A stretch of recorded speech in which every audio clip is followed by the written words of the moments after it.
नमस्कार दोस्तों, स्वागत है आपका कक्षा 12 अर्थशास्त्र इम्पोर्टेंट क्वेश्चन सीरीज 3 में। दोस्तों इसके इसके पहले हम यानी कि अध्याय 1 और अध्याय 2 की वीडियो कंप्लीट कर चुके हैं और अध्याय 2 के हम 9 सवाल कंप्लीट कर चुके थे, जो बहुत महत्वपूर्ण क्वेश्चन थे। पेपर में, अर्धवार्षिक पेपर और वार्षिक पेपर में इनमें से ही पेपर आएंगे। ठीक है, तो चलिए अब आगे जो सवाल रह गए थे कुछ अध्याय 2 के, वो हम पूरे करते हैं। देखिए 9 तक हम कंप्लीट कर चुके थे। पूरकों तथा स्थापन वस्तुओं को समझाइए, दो दो उदाहरण सहित। ठीक है, अगला क्वेश्चन है आपका पूर्णता लोचदार 10वां। पूर्णता लोचदार मांग तथा पूर्णता बेलोचदार मांग को समझाइए। ठीक है, को संक्षेप में समझाइए। तो चलिए इसका आंसर देखते हैं। सबसे पहले इसका आंसर क्या है। देखिए दोस्तों, इसका आंसर ये है, और यहाँ ध्यान रखना ये 2023 में पूछा गया सवाल है। ठीक है, 3 नंबर में पूछा गया था, इसको ध्यान से देख लीजिए। पूर्णता लोचदार मांग। पूर्णता लोचदार मांग से आशय है कि किसी वस्तु की कीमत में अनुपातिक परिवर्तन बिल्कुल भी नहीं होता अथवा सूक्ष्म परिवर्तन होता है, जबकि मांगी गई मात्रा में अनुपातिक परिवर्तन अत्यधिक होता है। ठीक है, इसका दूसरा पॉइंट क्या है। पूर्णता बेलोचदार मांग। पूर्णता बेलोचदार मांग से आशय है कि मांगी गई मात्रा में अनुपातिक परिवर्तन शून्य या सूक्ष्म होता है, जबकि वस्तु की कीमत में अनुपातिक परिवर्तन अत्यधिक होता है। जिसमें अंतर था। ठीक है, अब इसका 11वां क्वेश्चन देखते हैं। इसका आंसर देखिए। उपयोगिता प्रमुख रूप से 3 प्रकार की होती है। नंबर 1, कुल उपयोगिता। उपभोक्ता द्वारा उपभोग की जाने वाली वस्तु की सभी इकाइयों से प्राप्त उपयोगिता के संपूर्ण योग को कुल उपयोगिता कहते हैं। दूसरा है औसत उपयोगिता। उपभोक्ता द्वारा उपभोग की जाने वाली वस्तु की कुल उपयोगिता में वस्तु की कुल इकाइयों की संख्या से भाग देने से जो भागफल आता है उसे औसत उपयोगिता कहते हैं। तीसरा है सीमांत उपयोगिता। किसी वस्तु की एक अतिरिक्त इकाई के उपभोग से प्राप्त अतिरिक्त उपयोगिता को सीमांत उपयोगिता कहते हैं। ये हमारे दो, यानी कि ये 11वां क्वेश्चन का आंसर हो गया। अब अगला क्वेश्चन देखते हैं। क्वेश्चन 12वां है, सीमांत उपयोगिता को प्रभावित करने वाले तत्व कौन कौन से होते हैं। 3 नंबर में पूछा जाता क्वेश्चन। ठीक है, चलिए इसका आंसर देखिए ध्यान से। देखिए आंसर है आपका, क्वेश्चन है। ठीक है, इसका आंसर देखिए। सीमांत उपयोगिता निम्न तत्व से प्रभावित होती है। नंबर 1, वस्तु की मात्रा।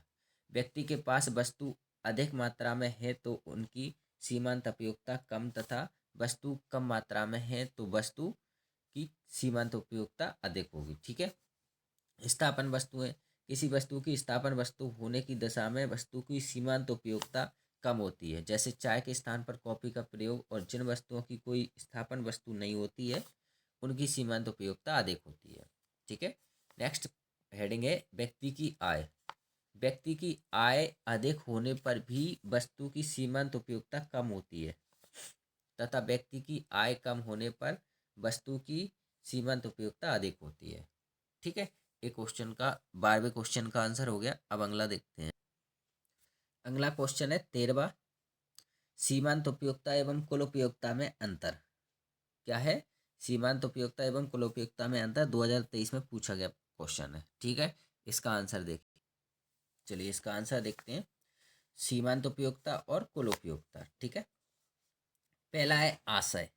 उपभोग की गई इकाइयों में से अंतिम इकाई से प्राप्त उपयोगिता सीमांत उपयोगिता कहलाती है।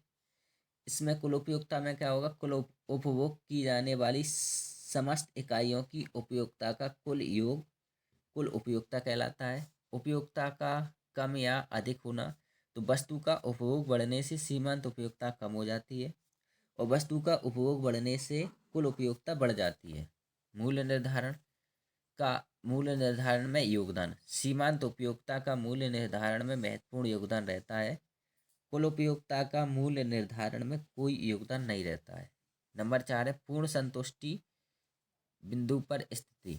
तो क्या है, पूर्ण संतुष्टि बिंदु पर सीमांत उपयोगिता शून्य हो जाती है और पूर्ण संतुष्टि बिंदु पर कुल उपयोगिता अधिकतम हो जाती है। तो ये आपका अंतर था, चाहे तो आप इसका स्क्रीनशॉट ले सकते हैं। ठीक है, अगला क्वेश्चन है आपका 14 वाला। देखिए, मांग की लोच को प्रभावित करने वाले कोई 5 तत्व लिखिए। ठीक है, 2020 में क्वेश्चन आया हुआ है ये। ठीक है, चलिए इसका आंसर देखते हैं। सबसे पहले इसका आंसर है आपका, देखिए इसका आंसर है, मांग की लोच को प्रभावित करने वाले तत्व निम्नलिखित हैं। नंबर 1, स्थापन वस्तुएं। जिन वस्तुओं की अनेक स्थापन वस्तुएं होती हैं उनकी मांग अधिक लोचदार होती है, और जिन वस्तुओं की स्थापन वस्तुएं नहीं होती उन वस्तुओं की मांग बेलोचदार होती है। ठीक है, अब क्या है, व्यय राशि का अनुपात।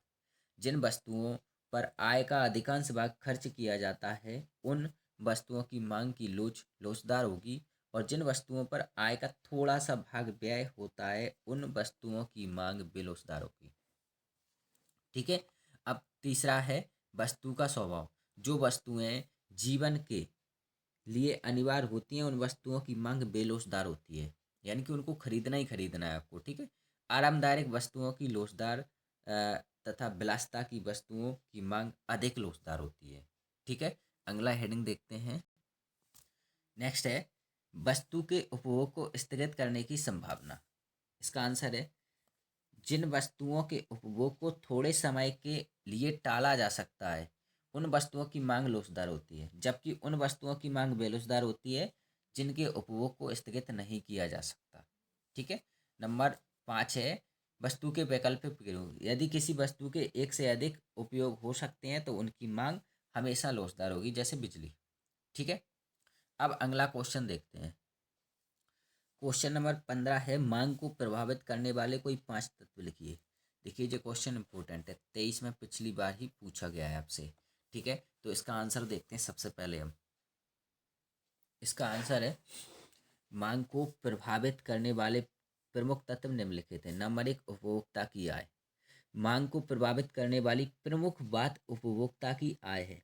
आय के बढ़ने से क्रय शक्ति बढ़ती है, अतः क्रय शक्ति के बढ़ने घटने पर मांग घटती बढ़ती है। सीधी सी बात है, अगर जो उपभोक्ता है उसकी आय बढ़ती है तो वो वस्तुओं को अधिक खरीदता है, और जब वस्तुओं को अधिक खरीदता है तो मांग बढ़ती है, और जब उसकी आय घटती है तो वो वस्तुओं को कम खरीदता है, यानी कि मांग कम हो जाती है। ठीक है, अब जैसे ये है दूसरा है, धन का वितरण। धन के वितरण का भी मांग पर प्रभाव पड़ता है। यदि धन का वितरण समान है तो मांग बढ़ेगी, अन्यथा मांग में कमी हो जाएगी।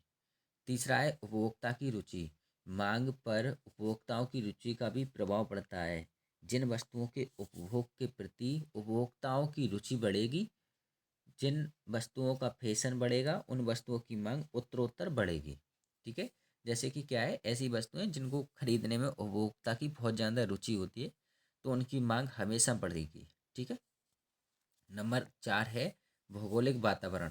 भौगोलिक वातावरण विशेषकर जलवायु का प्रभाव मांग पर पड़ता है।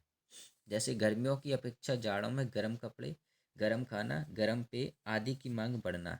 इसी प्रकार से सर्दियों में सर्दी पेय जैसे कि कोल्ड ड्रिंक वगैरह है ना, इन चीज़ों की मांग अधिकतर, सॉरी सर्दियों में जैसे कि ये गर्मियों में है, गर्मियों की अपेक्षा सर्दियों के कपड़े हैं। जी, सर्दियों में क्या होता है, गर्मियों में आपसे क्या होता है कि कोल्ड ड्रिंक वगैरह इन चीज़ों की मांग बढ़ जाती है। ठीक है, गर्मियों की अपेक्षा।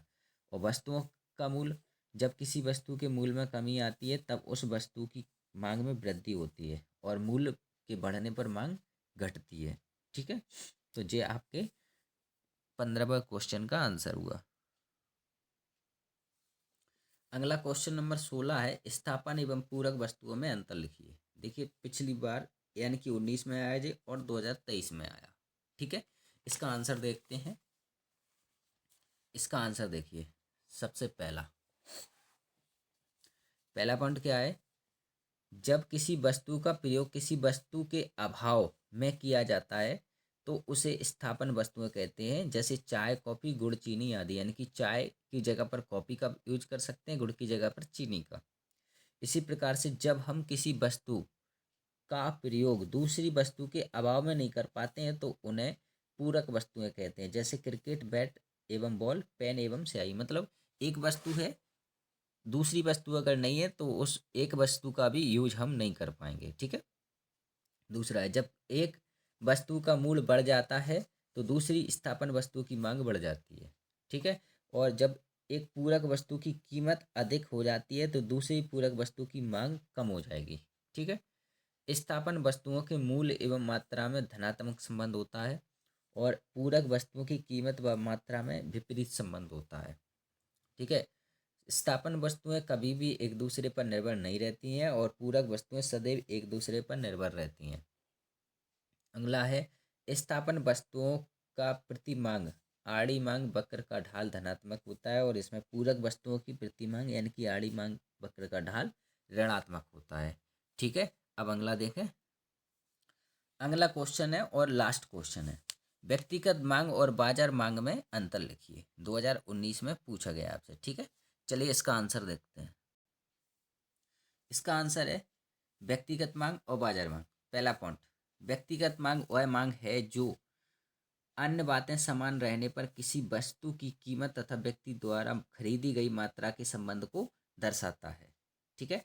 और बाजार मांग वह मांग है जो अन्य बातें समान रहने पर किसी वस्तु की कीमत तथा विभिन्न व्यक्तियों द्वारा खरीदी गई मात्रा के संबंध को व्यक्त करती है। नंबर 2 है, व्यक्तिगत मांग एक व्यक्ति की मांग होती है और बाजार मांग बाजार में उपस्थित बहुत सारे व्यक्तियों की मांग होती है। ठीक है। नंबर 3 है, व्यक्तिगत मांग मूल्य तथा एक व्यक्ति द्वारा मांगी गई मात्रा में फलनात्मक संबंध को दर्शाती है। और आपकी बाजार मांग है, बाजार मांग एक मूल्य तथा विभिन्न व्यक्तियों द्वारा मांगी गई मात्रा में फलनात्मक संबंधों को दर्शाती है। चौथा है, विभिन्न कीमतों पर एक व्यक्ति द्वारा मांगी जाने वाली मात्रा व्यक्तिगत मांग है। और इसमें क्या है, विभिन्न कीमतों पर अनेक व्यक्तियों द्वारा एक वस्तु की विभिन्न मात्राओं की मांग का जोड़ बाजार मांग है। ठीक है। लास्ट हेडिंग है, लास्ट पॉइंट है, एक व्यक्ति व्यक्तिगत मांग को प्रभावित कर सकता है और इसमें एक व्यक्ति कभी भी बाजार मांग को प्रभावित नहीं कर सकता है।